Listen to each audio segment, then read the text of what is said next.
Hello guys, welcome back to my channel. আজকের ভিডিওটা বিশ্বাস করো অনেকটা খুব সুন্দর ভিডিও হতে চলেছে। আমি অনেক এফার্টস দিলাম আজকের ভিডিওর পিছনে, এডিটিং করলাম, রেকর্ড করলাম, ভয়েস ওভার করলাম, অনেক কিছু করছি এই ভিডিওর উপর তোমাদের কাছে, যাতে আমি আমার কন্টেন্টটা পৌঁছে দিতে পারি। তোমরা প্লিজ এই ভিডিওটাকে একটু সাবস্ক্রাইব, লাইক আর কমেন্ট করতে ভুলো না, কিন্তু তোমাদের জন্য অনেকটা খাটছি আমি।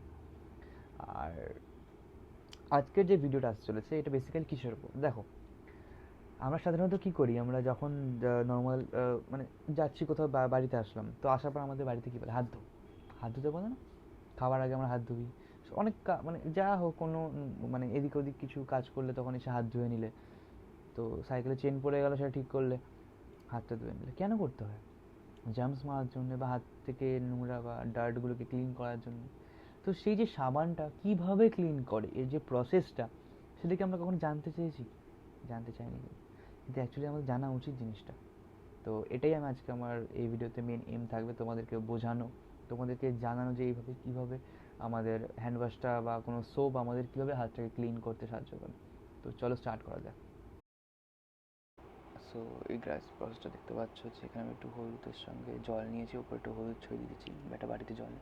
আমি শুধু হাত চোপালাম, দেখলাম হলুদের যে উপরে পার্টিকেলসগুলো আছে তার মধ্যে কোনো চেঞ্জ নেই, যেগুলো যেরকম জায়গায় আছে সেরকম জায়গায় ছিল।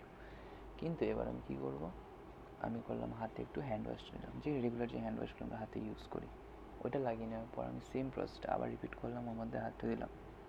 এই দেখো, দেখতে পাচ্ছ যে উপরে যে এই সারফেসে যেগুলো ছিল, যে পার্টিকেল ছিল, সেগুলো দূরে সরে গেল আস্তে আস্তে।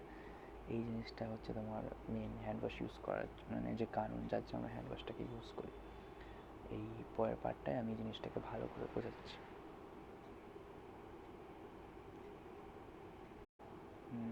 সো গাইস, এইবার আমি তোমাদেরকে যে কনসেপ্টটা সেটা বোঝাবো। তো জিনিসটা খুবই ইজি, কিন্তু একটু বুঝতে হবে। দেখো, যে ওয়াটার মলিকিউলসগুলো আছে সেগুলো মানে অ্যাকচুয়ালি কীরকমভাবে থাকে, একটা মানে মলিকিউলস মানে কোনো পার্টিকেল, অনেক ছোটো ছোটো পার্টিকেল মিলে একসঙ্গে জয়েন করে একটা ওয়াটার দেখা যাচ্ছে। এইবার সেই ছবিটা আমি নেক্সটে অ্যাড করে দিচ্ছি। সো এইবার তোমরা দেখতে পাচ্ছ এই ছবিটার মধ্যে যে ওয়াটার মলিকিউলসগুলো আছে সেগুলো পরিষ্কার বোঝা যাচ্ছে। এই যে মলিকিউলসগুলো একসঙ্গে লেগে আছে এটাকে বলে সারফেস টেনশন। তো কী হয়, যখন আমরা কোনো সোপ না ইউজ করে হাত দিচ্ছি, তখন জিনিসটা কীরকম হচ্ছে, কোনো মুভমেন্ট হচ্ছে না পার্টিকেলসগুলো, কারণ ওয়াটার যে মলিকিউলসগুলো আছে দেখো সব একসঙ্গে লেগে আছে, সব কটা একসঙ্গে লেগে আছে, কোনো মুভমেন্ট হচ্ছে না ওদের মধ্যে। আমরা যখন হাতটাকে সরিয়ে নেব সেই জিনিসটা আবার আগের মতো হয়ে যাবে। এগুলো হচ্ছে মলিকিউলসের জন্য হচ্ছে, স্পেসিফিক্যালি মলিকিউলসগুলো যদি এক জায়গায় থেকে যায় তাহলে পার্টিকেলসগুলো এক জায়গায় থেকে যাবে। কিন্তু এর পরের পার্ট যেটা আসছে সেটা হচ্ছে, যখন আমরা কোনো রকমের সোপ বা কিছু একটা দিয়ে আমরা ওর উপর হাতটা দেবো, সেখানে কি হচ্ছে আমি তোমাদেরকে বলছি। দাঁড়াও, এইবার তোমরা দেখতে পাচ্ছ যে ছবিটা, সেখানে কি হচ্ছে, আমি হাতে হ্যান্ড ওয়াশ বা সোপটা লাগানোর পর আমি ওয়াটার মানে যে লেয়ারটা ওটাকে সারফেসটাকে টাচ করেছি। এই ক্ষেত্রে যে মলিকিউলসগুলোর উপর ছিল, যেটা একসঙ্গে বন্ডেড হয়েছিল, তারা দূরে সরে যাচ্ছে, ওই মলিকিউলসগুলো সরে যাচ্ছে, কারণ ওদের মধ্যে আগে সারফেস টেনশন ছিল, কিন্তু সোপটা ইউজ করার পর সারফেস টেনশনটা ভেঙে গেছে, এদের মলিকিউলের মধ্যে বন্ডিংটা ভেঙে গেছে। তার ফলে এরা কী করছে, সবাই মানে মলিকিউলসগুলো ছড়িয়ে যাচ্ছে, আর সেরকমভাবে যে হলুদের যে পার্টিকেলসগুলোর উপর মলিকিউলগুলোর উপর ছিল সেগুলো সরে যাচ্ছে। এটাই হচ্ছে কনসেপ্ট। এই কনসেপ্টটার ওপর বেস করে অনেক কিছুই, সারফেস টেনশনের উপর অনেক কিছু করা আছে অ্যাপ্লিকেশন। আর সারফেস টেনশনের বিষয়টা অনেক কমপ্লেক্সও যেতে পারে, মানে হায়ার ক্লাসেসে দেখা যেতে পারে যে এটা অনেক আরও হাইড্রোফোবিক পার্ট, হাইড্রোফিলিক পার্ট, অনেক কিছু আছে, কিন্তু বেসিক কনসেপ্ট হিসাবে এইটুকুই দরকার ছিল। সেই জন্য আমার এই ছোট্ট ভিডিওতে এইটুকুই বোঝালাম। নেক্সটে ফিউচারে আমি এরকম প্রপার এক্সপ্লেনেশন, আমি আরও বড় ভিডিওস বানাবো। তো এইখানটা আমরা সারফেস টেনশন অ্যাপ্লিকেশনটা বুঝতে পারলাম। Thanks a lot guys.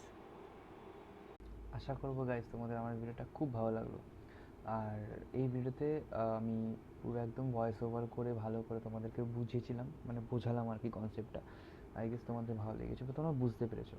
যদি কোনো কারণে বুঝতে তাও না পেরে থাকো, দেন তোমরা একটা কাজ করবে, আমার ফেসবুক পেজে একটা লিঙ্ক দেওয়া আছে, ওই লিঙ্কটায় যাবে, গিয়ে আমার মানে একটা নাম্বার আর কি আসবে, ওখানে ডাইরেক্ট আমাকে হোয়াটসঅ্যাপ করে দেবে, আমি তোমাদেরকে ভালো করে হোয়াটসঅ্যাপে জিনিসটা বলে দেবো। আর যদি আমার কাছ থেকে প্রাইভেট টিউশন নিতে চাও, তারও অপশন আছে, আমাকে কন্ট্যাক্ট করো, আমি আমার সব বলে দেবো, মানে যা ডিটেলসগুলো সব। ঠিক আছে, কোনো চিন্তা নেই, তোমরা পড়তে থাকো, এনজয় করতে থাকো সায়েন্সের কনসেপ্টগুলোতে, টাটা।